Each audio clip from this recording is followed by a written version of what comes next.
Hey keyboard nerds, here's an old school funk rhythm you can try. I'm going to lay it down for you on the Oakland chop. Here we go. Alright, so here it is. This is a funk rhythm in an A blues or an A funk. The chord that I'm going to use in my right hand is an A sharp 9 chord. This is a super cool sounding chord and it's voiced like this. It goes C sharp, G, and C. Also known as the Jimi Hendrix chord, the sharp 9 chord. Super funky sounding, right? I love this one.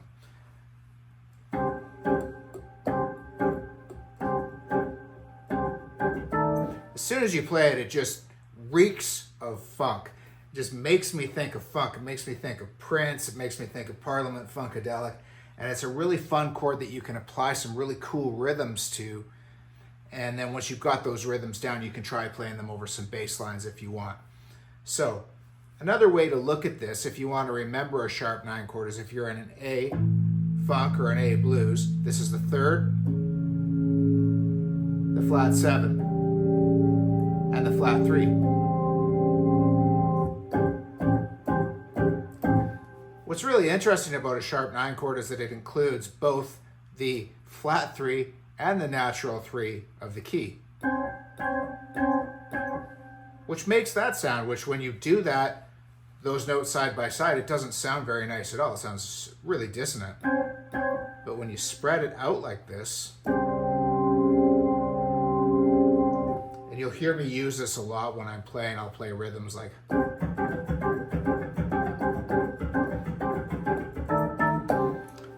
and that's how I get all of those funk sounds. You hear this a lot in James Brown type guitar rhythms and whatnot. Anyways, the first rhythm I'm going to show you uses this A sharp 9 chord and it goes like this.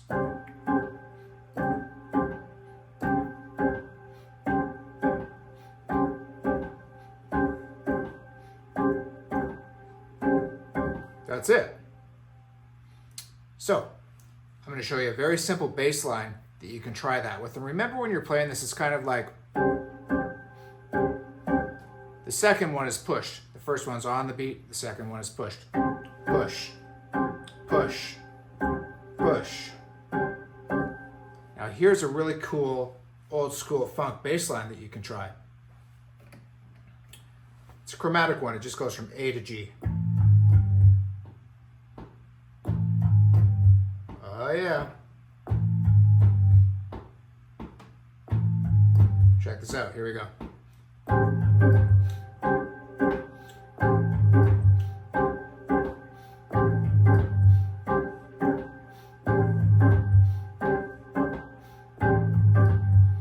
So that's where you start. Another trick that you can add to this is actually going from an A sharp 9 chord to a B sharp 9 chord. This kind of move. A to a B. A whole step. So if I went chromatically, you can kind of find that chord by going like this. There it is right there. That's a B sharp 9 chord. So check this out. I'm going to go A.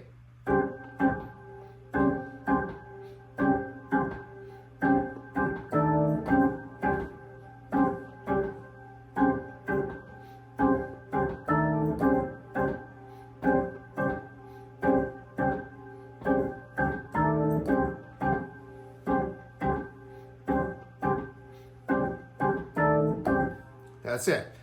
Now check out how cool this sounds when I add that bass line to it.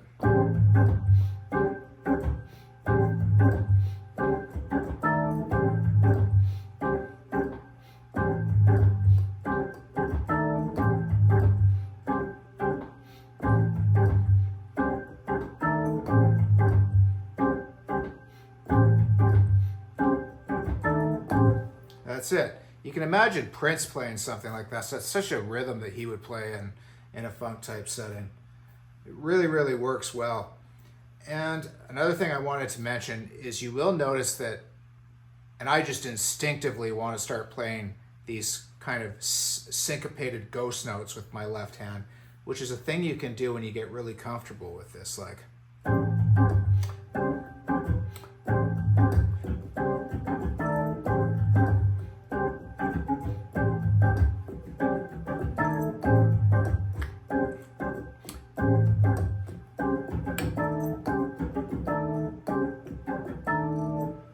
Just little ever so slight taps.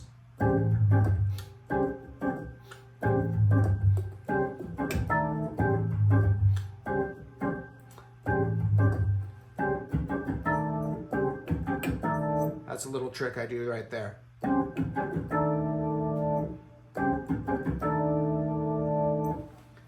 Now, I did want to mention, if you were playing this with a band and you weren't playing bass, you could really incorporate your left hand into the mix. Something that I'll do to bring my left hand, or I guess a technique that I use, is I will put my left hand one octave below and almost pretend like I'm playing that chord, but I'm not going to. Definitely not going to. I'm just going to go like...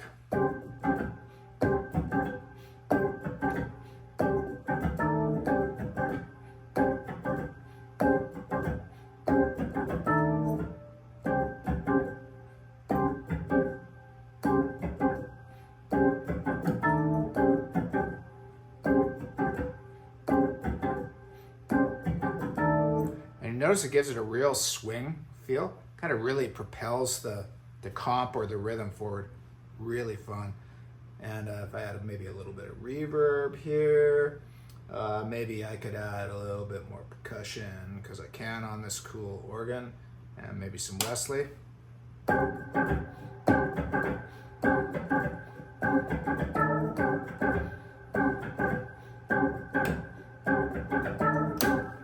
And that sounds really cool in a band if there's like a solo section going on and you're just kind of vamping on A and just kind of simmering there. That's a really cool comp that you can use.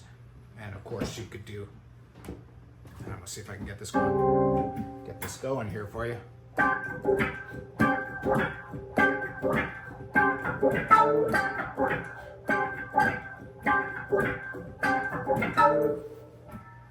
I'm just showing off my effects loop here on this organ. But you can add effects like that, like either like an envelope filter or a wad or something like that, which can be really, really funky. The next rhythm that I want to share with you today goes like this.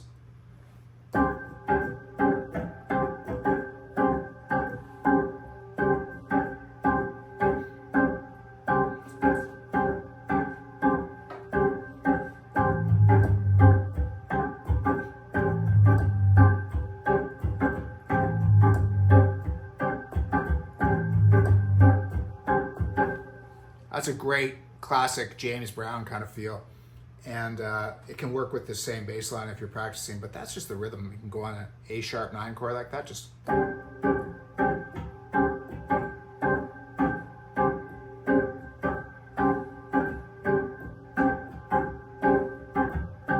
when I add the bass line, it's going to sound like this. I'll do it slow.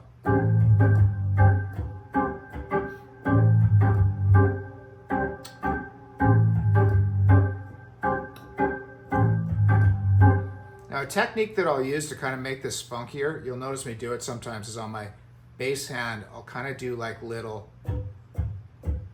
these little smacks. I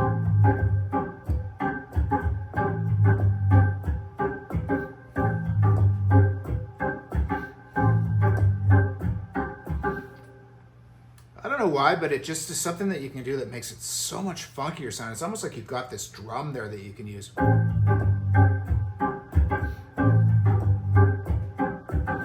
Okay, so you can also step up to that B sharp 9 as well. Check it out.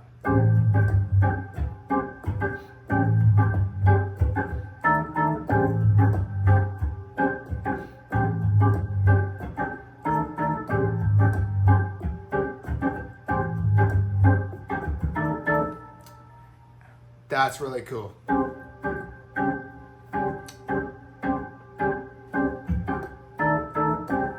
Now, you'll notice again, if I'm playing bass, I'll often do little grace notes like...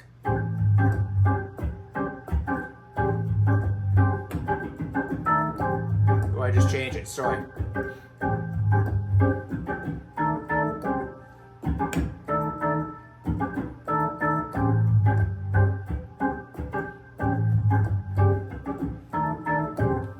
So I'm probably improvising a little bit, but you get the picture, and you can also improvise with these rhythms and make them your own.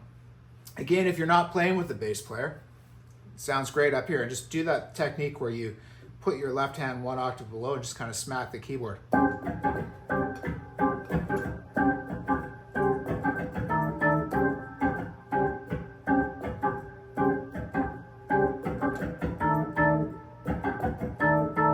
That's funky, right? So there it is.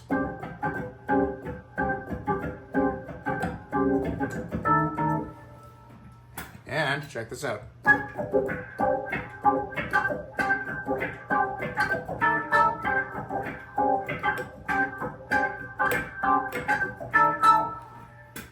Even funkier with the wah. And finally, I'm just going to show you, as we're here tonight and we're working on funky stuff, why not throw some more at the wall, right? So, check this one out.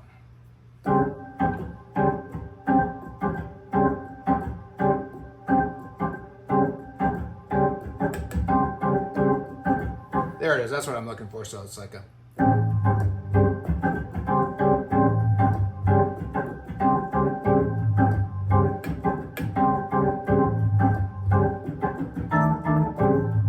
That's a classic. That's like almost like James Brown, The Big Payback. So the line goes on A sharp 9.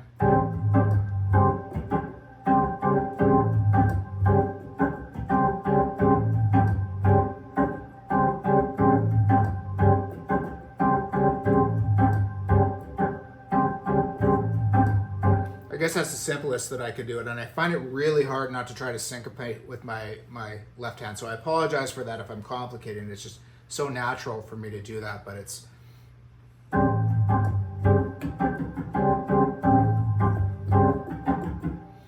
So that's the kind of thing that you can do in the left hand to make it swing again.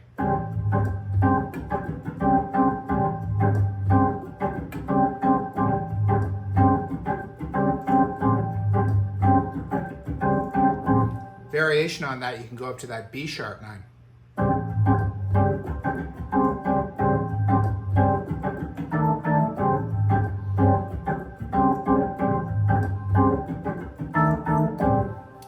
And again, if you're not playing bass,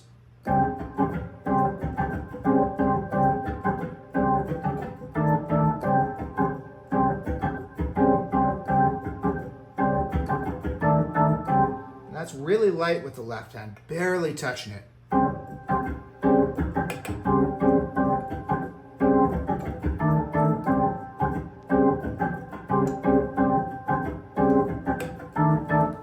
Again, what's super cool though is when you add the bass line and you start putting those ghost notes in as well.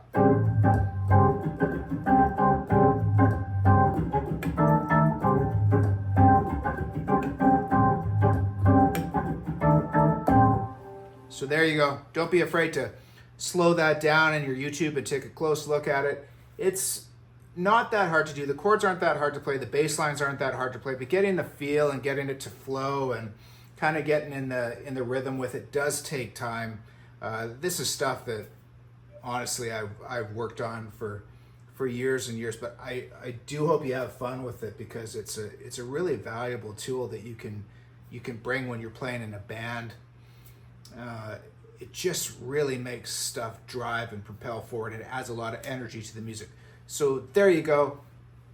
Anyways, keyboard nerds, there is a ton of material coming at you very soon. And of course, I always make this shameless plug, but if you like this kind of stuff, check out my online course. It's got a ton of this content in, way more than the YouTube page does. Check it out. Anyway, we'll see you soon. Take care.